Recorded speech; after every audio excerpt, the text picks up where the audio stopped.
হাদিসের কিতাবের মধ্যে আছে যে আল্লাহ নবীর কুলের মধ্যে কে কে প্রস্রাব করছেন, আল্লাহ নবীর কুলের মধ্যে প্রস্রাব করছেন। এই যে একটা সুন্নাহ, এই সুন্নাহটাও আমরা আমাদের আমলের জিন্দেগির মধ্যে নেওয়া দরকার। কিন্তু আল্লাহ রসুলের আশিকদের মধ্যে এমনও অলির অতিক্রম হয়েছে যে তারা সারা জীবন বাচ্চা কুলে নিয়ে নিয়ে আল্লাহর কাছে এমন কামনা করছে যে আল্লাহ এই বাচ্চাটার আমি কুলে নিলাম, বাচ্চা কুলে নিয়ে নেয়া এবার বাচ্চাকে বলে বাচ্চা, আল্লাহ রসুলের কুলের মধ্যে বাচ্চারা প্রস্রাব করছেন আর আল্লাহ রসুল নড়ে সরে নাই, সুন্দর করে প্রস্রাব নিয়েছেন। তুই আমার কুলের মধ্যে প্রস্রাব কর, প্রস্রাব কর। আল্লাহ রসুলের কালারের সাথে আমার নিজের কালার মিলাইবার চাই। এই সন্তানকে বাচ্চাটাকে আল্লাহর ওলি বুঝায়, কারণ হেতো ছোট মানুষ, এর প্রস্রাব আইলে নেই প্রস্রাব করতো। আল্লাহর ওলি এই বাচ্চাটাকে বলতেছে বাচ্চা তুই আমার কুলে প্রস্রাব কর, হেতো আর প্রস্রাব করে নাই। তো এবার এই আল্লাহর ওলির হায়াতের জিন্দেগি পাই শেষ হয়ে গেছেন। মালাকুল মত আজরাইল তার সামনে এসে পড়ছেন। এবার নিজের সন্তানদেরকে ডাইকা কই, সন্তানেরা রে, ও আমার সন্তানেরা, আল্লাহ রাসূল সাল্লাল্লাহু আলাইহি ওয়াসাল্লামের সিরাত পড়া দেখছি, আল্লাহ রাসূলের জিন্দেগি পড়া দেখছি যে আল্লাহ রাসূল সাল্লাল্লাহু আলাইহি ওয়াসাল্লামের কোলের মধ্যে বাচ্চারা প্রস্রাব করছেন আর আল্লাহ রাসূল সুন্দর কইরা ওই প্রস্রাব নিছেন, কোনো নড়াচড়া করে নাই। এই যে একটা সুন্নতের কালার আমার জিন্দেগির মধ্যে মিলাবার চাইছিলাম, আমার জীবনে কতবার বাচ্চা কোলে নিলাম, বাচ্চারা নিয়ে আমার কোলের মধ্যে প্রস্রাব করে জীবনে কতবার ট্রাই করেছি, কিন্তু কোনো বাচ্চা আমার হায়াতে জিন্দেগিতে কুলের মধ্যে প্রস্রাব করে নাই। তাই আমি তোমাদেরকে ওসিয়ত করে যাইতেছি, যদি তোমাদের কুলে কখনো কোনো বাচ্চা প্রস্রাব করে তাহলে ওই বাচ্চাটাকে নিয়ে আমার কবরের উপরে একটু ধরবা, যাতে করে ময়দানে মাশরে আল্লাহকে বলতে পারি, আল্লাহ রাসূলকে বলতে পারি, ওগো আল্লাহ রাসূল, হায়াতে জিন্দেগির ভিতরে বহুবার চেষ্টা করছি, এই তামান্না ছিল আমার যে আপনি যেহেতু আপনার কুলের মধ্যে বাচ্চা প্রস্রাব করছে আর আপনি কোনো নড়ে সরেন নাই, এই আমলের সুন্নতের আমলটা, সুন্নতের কালারটা আমার নিজের মধ্যে মিলাইবার চাইছিলাম, কিন্তু হায়াতে পারি নাই। সন্তানদেরকে বলে আসছিলাম সন্তানরা যেন আমার কবরের উপরে বাচ্চাদেরকে প্রস্রাব করায়, এই সুন্নতের কালারটা, আপনার সুন্নতের কালারটা আমার জিন্দেগির সাথে মিলাইতাম। সুবহানাল্লাহ। আমাদের নবীর পরে দুনিয়াতে আর কোনো নবী আসবেন না। আমাদের নবীর পূর্বে দুনিয়াতে আল্লাহ তাআলা যত নবীকে দুনিয়াতে পাঠাইছেন একটা ওয়াক্তের জন্য, একটা নির্ধারিত কওমের জন্য, একটা নির্ধারিত সময়ের জন্য। যখন তারা আসমানে চলে গেছে অথবা তারা বর্জকে চলে গেছেন তখন তাদের নবুয়ত ক্যান্সেল হয়ে গেছে। কিন্তু যখন আমার আপনার নবীকে আল্লাহ তাআলা দুনিয়াতে পাঠাইছেন, তো আমার আপনার নবীকে আল্লাহ তাআলা সারা দুজাহানের নবী বানায়া পাঠাইছেন, বিশ্বজাহানের নবী বানায় আল্লাহ তাআলা নবীকে দুনিয়াতে পাঠাইছেন। আমাদের নবীর পরে আল্লাহ তাআলা দুনিয়াতে কোনো নবী এই দুনিয়াতে আল্লাহ তাআলা আর পাঠাইবেন না। যদিও কেউ এই দুনিয়াতে কোনো নবী হিসাবে আসবেন না, যেমন কিয়ামতের আগে হযরত ঈসা আলাইহিস সালাতু ওয়াস সালাম তিনি দুনিয়াতে আসবেন, সারা দুনিয়াতে কালিমার পতাকা উড্ডীন করার জন্য, কালিমার পতাকাকে উড্ডীন করার জন্য তিনি কাফের বিদিনদের সাথে জিহাদ করবেন, যুদ্ধ করবেন। আল্লাহ রাসূল সাল্লাল্লাহু আলাইহি ওয়াসাল্লামের রওজার পাশেই একখানা জায়গা আছেন, যেখানে হযরত ওমর রাদিয়াল্লাহু তাআলা হযরত ঈসা আলাইহিস সালাতু ওয়াস সালাম আল্লাহর নবী রওজার পাশেই তিনি শাহিদ হবেন। তো নবী হিসাবে না, উম্মত হিসাবে আসবেন। তিনি আসবেন তো নবী হিসাবে না, উম্মত হিসাবে আসবেন। তো হযরত নবী করিম সাল্লাল্লাহু আলাইহি ওয়াসাল্লাম হলেন আমাদের শ্রেষ্ঠ নবী এবং শেষ নবী। ওনার পরে দুনিয়াতে আল্লাহ তাআলা আর কোনো নবী পাঠাইবেন না। আমাদের নবীর পূর্বে আল্লাহ তাআলা দুনিয়াতে যত নবীকে আল্লাহ তাআলা পাঠাইছেন, যত নবীকে আল্লাহ তাআলা যত মুআজিজা দান করছেন, সমষ্টিগতভাবে আল্লাহ তাআলা আমাদের নবীকে একলা ততলা মুআজিজা দান করছেন।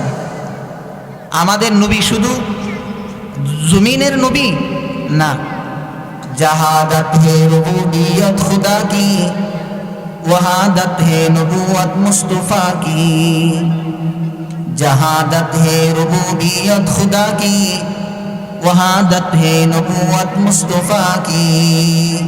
আমার আপনার নবী আল্লাহ তাআলার রুবুবিয়তের এরিয়া যদ্দূর, আমার আপনার নবীর নবুয়তের এরিয়া তদ্দূর। সুবহানাল্লাহ। আল্লাহ তাআলার রুবুবিয়তের এরিয়া যদ্দূর, আমাদের সরকারের দো আলম নবীর নবুয়াতের এরিয়া তদ্দূর। এই জন্য হলো আমাদের নবী বিশ্ব নবী, আমাদের নবীর পরে আর কোনো নবী আসবেন না। আল্লাহ তাআলা আমাদের নবীকে এত মুআজিজা দান করতেন, এত বেশি মুআজিজা দান করছেন যে এক মুসান্নিফে তো কিতাব লিখতেছে, তো কিতাবের তিনি লিখতে যায় সেরা, তো তিনি এবার নবীদের মুআজিজার সিরিয়াল দিতেছেন যে অমুক নবীর মুআজিজা হলো 3টা, অমুক নবীর মুআজিজা হলো 5টা, অমুক নবীর মুআজিজা হলো 7টা, অমুক নবীর মুআজিজা হলো 2টা। যখন আমার আপনার নবীর নামের সাথে নবুয়াতের সিরিয়াল দিবেন, মুআজিজার সিরিয়াল দিবেন, তখন তিনি বলেন এই নবীর সিরিয়াল দেওয়ার কোনো দরকার নাই, কারণ দুনিয়াতে আল্লাহ তাআলা যত নবীকে আল্লাহ তাআলা দুনিয়াতে পাঠাইছেন, আর যত নবীকে আল্লাহ তাআলা যত মুআজিজা দান করছেন, একলা মুহাম্মাদুর রাসূলুল্লাহ সাল্লাল্লাহু আলাইহি ওয়াসাল্লামকে তত মুআজিজা দান করছেন। সুবহানাল্লাহ। দুনিয়াতে যত নবীকে আল্লাহ তাআলা যত মুআজিজা দান করছেন, আর সমষ্টিগতভাবে মুহাম্মাদুর রাসূলুল্লাহ সাল্লাল্লাহু আলাইহি ওয়াসাল্লামকে একলাই তত মুআজিজা দান করছেন। তা আমাদের নবী হলো শ্রেষ্ঠ নবী। এই জন্য আল্লাহ তাআলা রাসূলকে যেই মুআজিজাগুলো দান করছেন, এর মধ্যে শ্রেষ্ঠ মুআজিজা হলো বড় বড় 3টা। বলেন কয়টা? 3টা বড় বড় মুআজিজা। যে আমাদের নবীকে যত মুআজিজা দান করছেন, এই সব মুআজিজা সমূহের মধ্যে সবচেয়ে বড় বড় মুআজিজা হলো 3টা।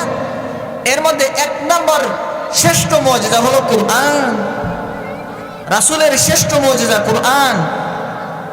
এই জন্য এই কুরআন রাসূল সাল্লাল্লাহু আলাইহি সাল্লামের শ্রেষ্ঠ মুআজিজা। এই এলোমেলো হইতেছে, এই কি এটা কি বাজার? হ্যাঁ,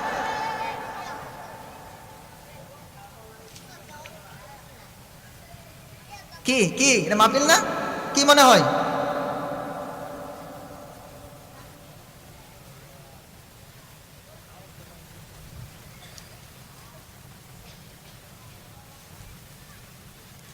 তো বলতেছিলাম মুহতারাম হাজিরিন, খুব খেয়াল করবেন,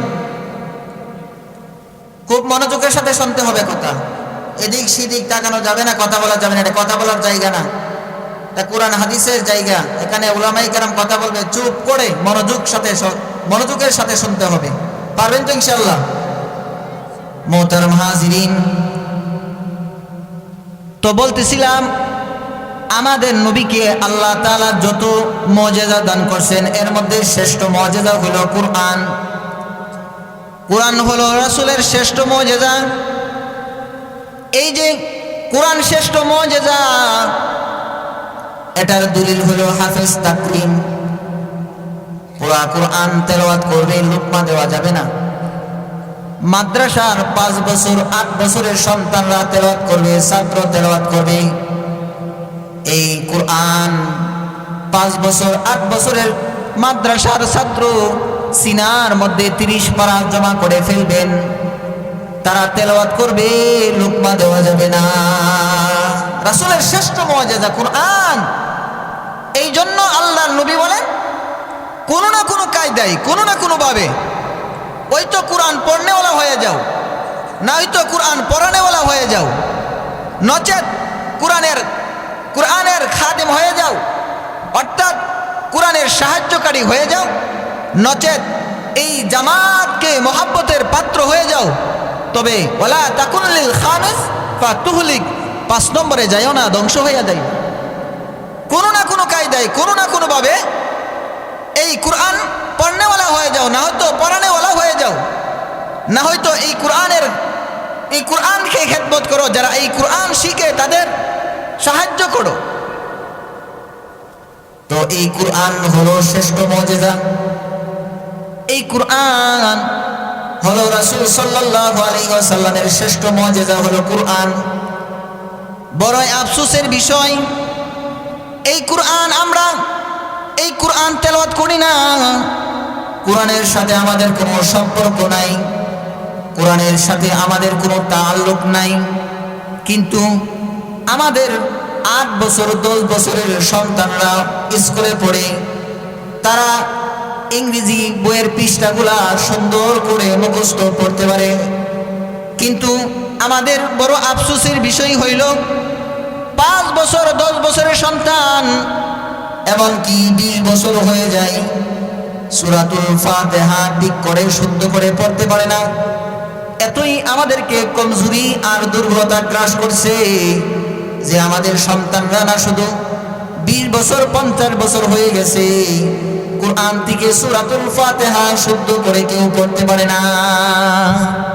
এই জন্য কোরআনের সাথে সম্পর্ক করা, কোরআনের সাথে তাআল্লুক রাখা। আল্লাহর নবী বলেন,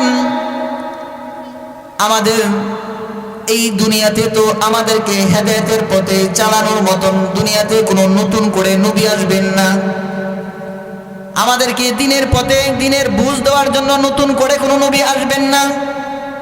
কিন্তু নতুন করে যেহেতু নবী আসবেন না, মুসলমানদেরকে কে হেদায়েতের কথা বলবেন, কে হেদায়েতের পথে চালাবে? আল্লাহ বলেন, ইন্না হাযাল কুরআন ইয়াহদি লিল্লাতী হিয়া আকওয়াম, ইন্না হাযাল কুরআন ইয়াহদি লিল্লাতী হিয়া আকওয়াম। এই কোরআন মানুষকে হেদায়েতের পথ প্রদর্শন করবে, হেদায়েতের দিকে ডাকবে। এই কোরআন মানুষকে হেদায়েতের দিকে আহ্বান করবে, হেদায়েতের রাস্তা দেখাবে। তো আমরা কোরআনের সাথে সম্পর্ক রাখবো। যদি বা কোরআনের সাথে কেউ তাআল্লুক সম্পর্ক না রাখে, তাহলে ময়দানে মাশরে আল্লাহ রাসূল ওই উম্মতের বিরুদ্ধে মামলা দিবেন আল্লাহর দরবারে। ইন্না কওমি ইত্তাখাযু হাযাল কুরআনা মাহজুরা, আল্লাহর দরবারে আল্লাহ রাসূল নিজে মামলা দিবেন, দিয়া বলবেন, আল্লাহ, এটা আমার উম্মত, এটা আমার কওম, এটা আমার জাতি, এটা মুসলমানের সন্তান, এটা কোরআনের সাথে সম্পর্ক রাখে নাই, কোরআন থেকে দূরত্ব চলাফেরা করেছে, এই জন্য তার বিরুদ্ধে আমি মামলা দিলাম। আল্লাহ, তার বিচার আপনি করেন, তাকে আপনি শাস্তি দেন। তার বিরুদ্ধে আপনার দরবারে আমি মামলা দিলাম, আল্লাহ, তার বিচার আপনি করেন। তো আল্লাহ রাসূল ওই উম্মতের বিরুদ্ধে দাঁড়ায় যাবেন যারা কোরআনের সাথে দূরত্বের চলাফেরা করেছে, কোরআন তো তেলাওয়াত করেই নাই, এই কোরআনকে বছরে একদিন হাতে নেই নাই, চুমো দেই নাই, কোরআন তেলাওয়াত করে নাই, যাদের সিনার ভিতরে কমসে কম 5টা 4টা সূরাও নাই, এইসব উম্মতের বিরুদ্ধে আল্লাহ রাসূল দাঁড়ায় যাবেন। এই শুধু নুরানি হাফিজিয়া মাদ্রাসার ছাত্র এই কোরআন 30 পারা মুখস্থ করবে, মাদ্রাসার ছেলেদের শুধু দায়িত্ব এই কোরআন মুখস্থ করা পড়া, নাকি আপনাদের সকলেরও? আওয়াজ দিয়ে কোন আপনাদের সকলেরও? আমাদের সকলের দায়িত্ব হলো এই কোরআনের হিফাজত করা। এই কোরআন কিভাবে হিফাজত হবে? যারা মাদ্রাসার ছাত্র আছেন, তালেবুল ইলম আছেন, তারা তো 20 পারা 30 পারা কোরআন মুখস্থ করে সিনার ভিতরে জমা রাখবেন, হেফাজত করবেন। কিন্তু একজন রিক্সার ড্রাইভার, ভ্যান চালক, তারা কি করবেন? 4টা 6টা অথবা 8টা 10টা সূরাও যদি মুখস্থ করতে পারে, তাহলেও এই 4টা 6টা সূরা মুখস্থর মাধ্যমে কোরআনের হেফাজত হয়ে যাবেন। আল্লাহর পার্লামেন্টে আল্লাহ রাসূল তাদের বিরুদ্ধে মামলা দিবেন না যাদের সম্পর্ক কোরআনের সাথে হইছে। কিন্তু বড় আফসোসের বিষয় হইল, আমাদের কোরআন ছোট্ট একবারে এত বড় করে দান করে নাই তাওরাত কিতাবের মতন। তাওরাত কিতাবের মতন বড় আকারে দান করে নাই। ফাসসালনাহু তাফসীলা। আল্লাহ তাওরাতের শান বর্ণনা করতেছেন যে আমি এই তাওরাতকে স্পষ্টভাবে বড় গ্রন্থ বানায়া মুসার কাছে আমি নাজিল করছি। এই আয়াতের ব্যাখ্যায় আল্লামা সাবি বলেন যে জানো, তাওরাত কিতাবের মধ্যে যে একবারে ছোট আয়াত ছিল, এই একবারে যে ছোট সূরা ছিল, এই ছোট সূরার ভিতরে কয়টা আয়াত ছিল? আল্লামা সাবি বলেন তাওরাত কিতাবের যে একবারে ছোট সূরা ছিল, এর ভিতরেও 1000 আয়াত ছিল। সুবহানাল্লাহ। তাওরাত কিতাবের একবারে যে ছোট সূরা, এর ভিতরেও 1000 আয়াত।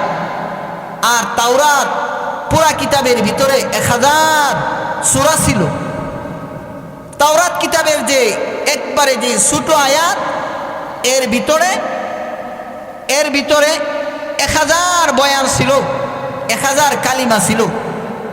আর আমাদের কোরআনের ভিতরে 114টা সূরা। কোরআনের কয়টা সূরা? 114টা সূরা। এর মধ্যে আমাদের কোরআনের একবারে ছোট সূরা, এর ভিতরে 3 আয়াত, 1 লাইনের সূরা। সূরাতুল ইখলাস 3 আয়াতের সূরা, 1 লাইনের সূরা। আর তাওরাত কিতাবের ভিতরে যে একবারে ছোট সূরা ছিল, তার ভিতরে 1000 আয়াত ছিল। আমাদের কোরআনের ভিতরে যেই ছোট আয়াত আছে, এই ছোট যে আয়াত 1 অক্ষরের, কোরআনের ভিতরে 2 অক্ষরের আয়াত আছে। কোরআনের ভিতরে যে ছোট আয়াত আছে 3 অক্ষরের, যেমন নুন, এটা একটা হরফ। কিলা বাযু মিনাল মুফাসসিরিন কফ, এটা একটা আয়াত। তাহা, এটা একটা আয়াত। ইয়াসিন, এটাও একটা আয়াত। আলিফ লাম মিম, এটাও একটা আয়াত। আলিফ লাম মিম সাদ, এটাও একটা আয়াত। কোরআনের ভিতরে একবারে যে ছোট আয়াত, এর ভিতরে নুন একটা আয়াত। কিন্তু আমাদের তাওরাতের কিতাবের মধ্যে মুসা আলাইহিস সালাতু ওয়াস সালামের কাছে যেই কিতাব নাজিল করা হয়েছে, তা যদি আমাদের সামনে যদি নাজিল করা হইতো, আমাদের কাছে যদি দান করা হইতো, তাহলে আমাদের কি অবস্থা কি হইতো? আমাদের অবস্থা কি হইতো? এই জন্য আল্লাহর নবী বলেন, কোনো না কোনো কায়দায় কোরআনের সাথে সম্পর্ক তৈরি করো। হয়তোবা আলেম হয়ে যাও, নচেত আলেমের ছাত্র হয়ে যাও, নতুবা আলেমকে মহাব্বতকারী হয়ে যাও, নতুবা আলেমের এই জামাতকে মহাব্বত করো। তবে 5 নম্বরে যাইও না, ফাতুহলিক, ধ্বংস হয়ে যাইবা। কিন্তু আফসোসের বিষয় হইল যে আমাদের প্রজন্ম কোরআন থেকে এতই দূরে যে তারা একটা সূরা, সূরাতুল ইখলাস বা সূরাতুল ফাতিহা শুদ্ধ করে পড়তে পারে না। 20 বছর 50 বছর হয়ে গেছে, নতুবা 80 বছর হয়ে গেছে, 50 বছর ধরে 20 বছর ধরে নামাজ পড়তেছে, কিন্তু 2টা সূরা মুখস্থ করে মুখস্থ তেলাওয়াত করতে পারে না। তো কতটুকু কোরআন থেকে তাদের দূরত্ব। এই জন্য মুহতারাম হাজিরিন, আগের জমানার মানুষগুলা, আল্লাহর রাসূলের জমানার মানুষগুলা তো গ্রামের মানুষ ছিল, সকলেই শুধু ঢাকা বসন্তরা অথবা গুলশান বনানী সব মানুষরাই শুধু এমন ছিল তা নয়। আল্লাহর রসুলের জমানার মধ্যে এমন গ্রাম্য মানুষগুলো আছেন যারা কোরআন কোনোদিন শুনে নাই, কোরআন কোনোদিন পড়তেও পারে নাই, কিন্তু কোরআনের প্রেম অন্তরে ছিল। আল্লাহর রসুলের দরবারের মধ্যে একজন গ্রাম্য ব্যক্তি আছেন, আয়েশা বলতেছেন আল্লাহ রসুলের দরবারের মধ্যে একজন গ্রামের লোক আসছে, মূর্খ, অনেক দূর থেকে একজন গ্রামের মানুষ আসছেন। মানে এই কথা জিজ্ঞেস করবে, মাতাসা ইয়া মুহাম্মদ সাল্লাল্লাহু আলাইহি ওয়াসাল্লাম, কিয়ামত কখন হবে, এই কথা জিজ্ঞাসা করবে। তো আগের জমানার মসজিদ না, মসজিদের মধ্যে যেই মাত্র বালি দেখছেন তো তারও প্রস্রাব দর্শের সাথে সাথে ফাবালা কায়মান ফিল মসজিদ, সাথে সাথে মসজিদে মুইতা দিছে, প্রস্রাব করে দিছে। তো আল্লাহ নবী সাল্লাল্লাহু আলাইহি সাল্লাম বললেন, এই সাহাবীরা থাম, তারা আটকাইস না। কারণ আল্লাহ নবী সাল্লাল্লাহু আলাইহি সাল্লাম শুধুমাত্র একজন নবী ছিলেন তা না, তিনি একজন বড় ডাক্তারও ছিলেন, চিকিৎসক ছিলেন এবং বড় একজন দার্শনিকও ছিলেন। তো আল্লাহ নবী সাহাবীদেরকে বারণ করলেন, তারে ধরিস না, কারণ প্রস্রাবের মধ্যে আটকাইলে তার রোগ হইব। আর আমরা এমন কমজোর, যদি বাচ্চারা আমাদের কুলে প্রস্রাব করে তো পারি আমরা এই বাচ্চাটারে আরেকজনের কুলে দিয়ে দিই। এমনকি বাবার কুলেও যদি সন্তান প্রস্রাব করে, এমনকি বাবার কুলেও যদি সন্তান বাচ্চা প্রস্রাব করে পারে তো বাবা ওই সন্তানটাকে আরেকজনের কোলে দিয়ে দে, মনে হয় যেন বাবার কোলে এসিড মারছি। তো এই জন্য রাসূল সাল্লাল্লাহু আলাইহি সাল্লামের কোলের মধ্যে তো বাচ্চারা প্রস্রাব করছেন, আর আল্লাহর নবী সুন্দর করে বসে রইছেন, কোনো নড়াচড়া করে নাই। বাচ্চা প্রস্রাব করছে তো আল্লাহ নবী সুন্দর করে বসে রয়েছেন, কোনো নড়াচড়া করে নাই।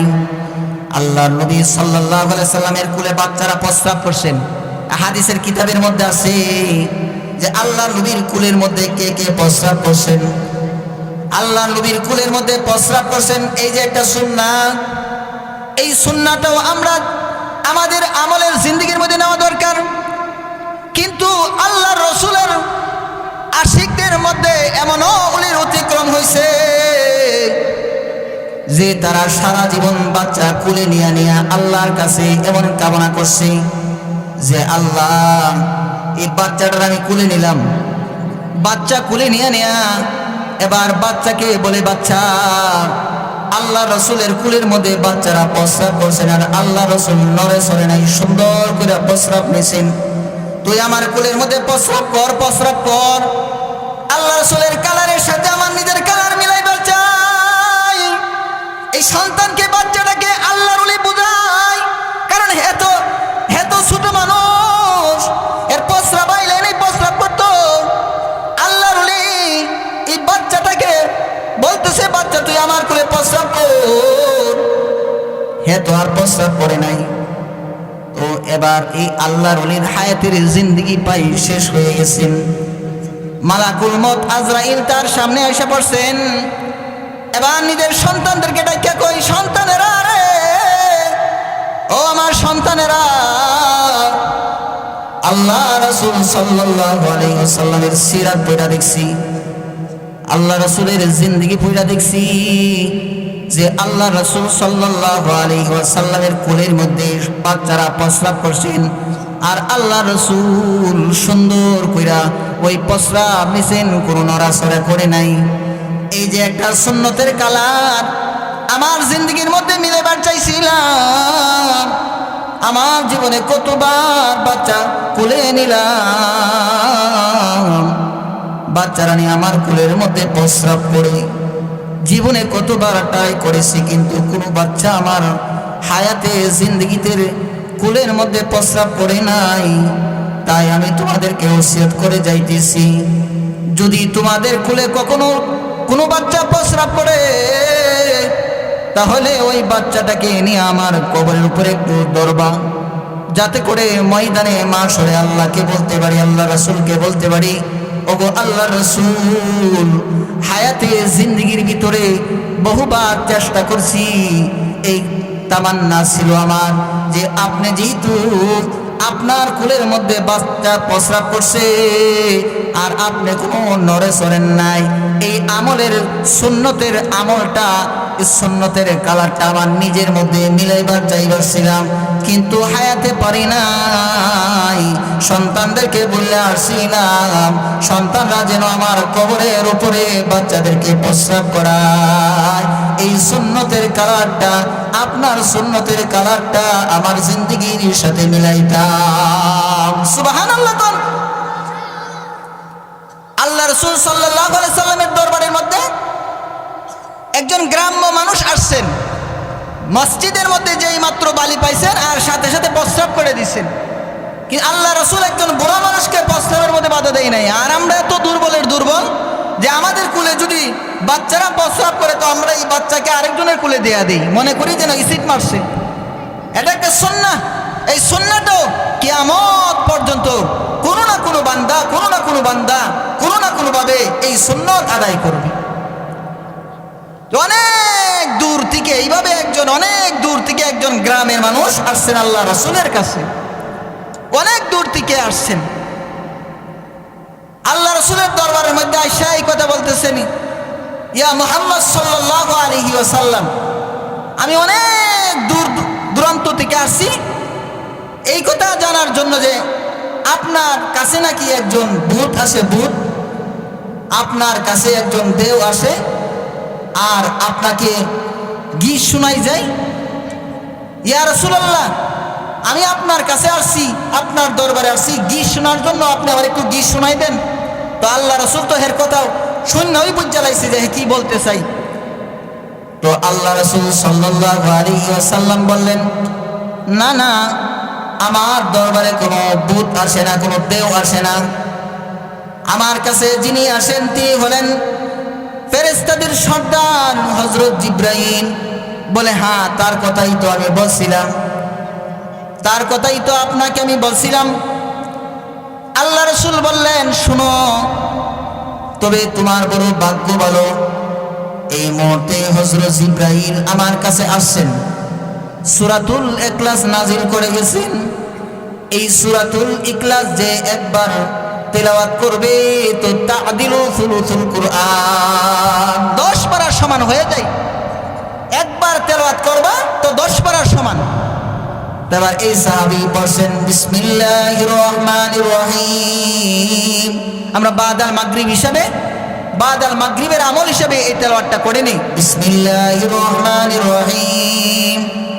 কুল হুয়াল্লাহু আহাদ, আল্লাহুস সামাদ, লাম ইয়ালিদ ওয়া লাম ইউলাদ ওয়া লাম ইয়াকুল লাহু কুফুয়ান আহাদ। তো একবার তেলাওয়াত করছি তো তা'দিলু সুলুসুল কুরআন, 10 পারা তেলাওয়াতের সমান সব হয়ে গেছে। যখন এই সাহাবী একবার তেলাওয়াত করছে তো আল্লাহ রাসূল বললেন, জানো কতটা সওয়াব হইছে? একবার তেলাওয়াত করছো তো 10 পারার সমান সওয়াব হয়ে গেছে। তো এই লোক এত খুশি হইছেন, খুশি হইয়া এই লোকে আল্লাহর একটা ধন্যবাদ দিছেন। আমি আপনি তো সুবহানাল্লাহ বলবো, কিন্তু এই লোকে একটা ধন্যবাদ দিছেন। এই লোকে বলেন, নি'মাল ইলাহু ইলাহুনা, নি'মাল ইলাহু ইলাহুনা, নি'মাল ইলাহু ইলাহুনা। আমার আল্লাহ ধন্যবাদ, আমার আল্লাহ ধন্যবাদ, আমার আল্লাহ ধন্যবাদ। আল্লাহরে ধন্যবাদ দিছেন, মানে মারহাবা দিছেন। এই লোকে বলেন, পুরি 1 লাইন সব দিয়ে 10 পারা, আমার আল্লাহ ধন্যবাদ, পুরি 1 লাইন সব দিয়ে 10 পারা। আল্লাহরে ধন্যবাদ দিছেন। তো আল্লাহ রাসূল সাল্লাল্লাহু আলাইহি সাল্লাম তার কথা শুনে না বলতেছে, দেখছো লোকটা গ্রামের হইলে কি হইব, মূর্খ হইলে কি হইব, কিন্তু কোরআনের কত প্রেম তার দিলের ভিতরে আছে, কত মহব্বত তার কোরআনের সাথে, সে যে কোরআন বুঝছে। তো পাশে আব্দুর রহমান বিন আউফ রাদিয়াল্লাহু তাআলা আনহু দ্বারা তিনি বলেন, ইয়া রাসূলুল্লাহ, আল্লাহর নবী, আমার বাড়িতে গাভীন একটা উট আছে, 2 দিন পরে এটা বাচ্চা দিব, অনেক টাকা তার দাম। আপনি যদি অনুমতি দেন তাহলে তার আমি একটু হাদিয়া দিতাম, আমি তার একটু হাদিয়া দিব। আপনি আমারে অনুমতি দিলে, কারণ তার তাফসীর শুননাই আমার ভালো লেগে গেছে, আমি খুশি হয়ে গেছি। তো আল্লাহ রাসূল তারে অনুমতি দিলেন। এবার সে বাড়িতে যায়া তার উট আইনা ওই লাকাল সাহাবীর হাতে যখন দিবেন, তো এই মুহূর্তে হযরত জিবরাইল আমিন আসমান থেকে রাসূলের কাছে অবতরণ করে এবার বলতেছেন, ওগো আল্লাহর নবী, আপনার সাহাবী আব্দুর রহমান বিন আউফকে আপনি এই সংবাদ শোনায়া দেন যে আপনার সাহাবী আব্দুর রহমান বিন আউফ একজন কোরআনের প্রেমিককে যে সম্মান দিয়েছে, উট দিয়ে যে তাকে পুরস্কৃত করেছে, এই জন্য আল্লাহ তাআলা তার জন্য জান্নাতের ভিতরে ৮৭,০০০ উট প্রস্তুত রাখছেন। সুবহানাল্লাহ। ৮৭,০০০, কয় হাজার বললাম? কয় গুণ? ৮৭ গুণ। ৮৭ গুণ। আপনার সাহাবী আব্দুর রহমান বিন আউফ তারে উট দিয়া পুরস্কৃত করার কারণে আল্লাহ তাআলা তার জন্য জান্নাতের ভিতরে ৮৭,০০০ উট প্রস্তুত রাখছে। আর আমরা তো যারা ভালো সদকা দিতে পারে তাদেরকে আমরা গিফট করি, যারা শর্ট দিতে পারে ভালোভাবে বলের মধ্যে তাদেরকে আমরা হাদিয়া দেই। কিন্তু আল্লাহ রাসূল সাল্লাল্লাহু আলাইহি ওয়াসাল্লামের সাহাবী তারে হাদিয়া দিলেন, উট হাদিয়া দিলেন। এই কথা যখন শুনছে না অন্যান্য সাহাবীরা, তো সকলেই বাড়িতে দৌড় দিছেন, সকলে বাড়িতে দৌড় দিছেন, যায়া প্রত্যেকেই সাথে করে একটা করে উট আনছেন, আইনা ওই সাহাবীর হাতে দিতেছেন। রাকাল সাহাবীর হাতে দিয়া বলেন, প্লিজ ভাই উটটা ধরেন, প্লিজ ভাই রশিটা ধরেন, প্লিজ ভাই রশিটা ধরেন। সকলেই তার হাতে রশি দিয়া দিয়া বলতেছেন, ভাই রশিটা ধরেন, ভাই রশিটা ধরেন। তো হাদিসের কিতাবের মধ্যে আছে, এই যে একজন কোরআনের মর্যাদা বুঝার কারণে তার সামনে কতগুলা উট উপস্থিত হয়েছে জানেন? ১০০০ উট ওই রাকাল সাহাবীর সামনে উপস্থিত হয়ে গেছে। এই রাকাল সাহাবীর হাতে ১০০০ সামনে ১০০০ উট উপস্থিত হয়ে গেছে।